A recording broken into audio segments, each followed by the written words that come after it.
When working with hand tools, safety always comes first. Let's go over some safety practices for using these tools. First is for the hammer. Grip the hammer firmly at the end of the handle. Always strike nails squarely to avoid slipping. Never use a hammer with a loose head because it can fly off and cause injuries. In removing a nail, we'll be utilizing the claw of the hammer. First is we would lock the claw with the nail, and then in a proper posture, we'll simply remove the nail using the claw. Next is for the rubber mallet. The rubber mallet is safer for delicate work, but still, make sure your hands and fingers are clear before striking. The mallet is used in a company with the chisel, but do not use the mallet in company with the flathead screwdriver in replacement for the chisel. In using the chisel, keep the chisel sharp and always cut away from your body.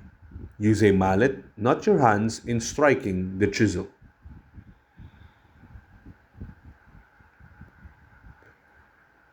Next is for the saw. These two are examples of a saw, but do you know their difference? This saw right here is used to cut wood. Meanwhile, this saw right here is used to cut metal. In cutting a wood piece, first is you would secure the wood piece by hand to secure it in place.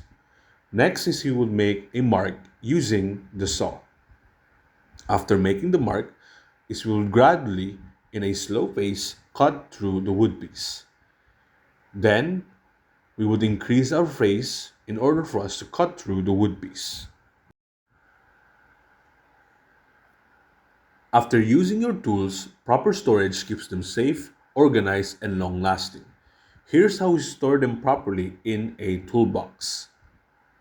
First is to store the hammer and mallets in larger compartments of the toolbox. Lay them flat to prevent damage or accidental injuries when opening the box. Next is for the chisel. Always cover the chisel blade with a cap or cloth before storing, and then place it in a separate section so that the sharp edge won't damage other tools. For the saw, use a blade guard if available. If it doesn't fit inside the box, hang it on a wall rack or store it separately to protect the teeth. Next is we set the plane in the toolbox, facing down or facing sideways. And lastly, for the pliers, store the pliers in the side compartments of the toolbox. Make sure that the jaws are closed before placing them inside. Proper storage not only keeps your toolbox neat, but also protects your tools and makes them ready for the next project.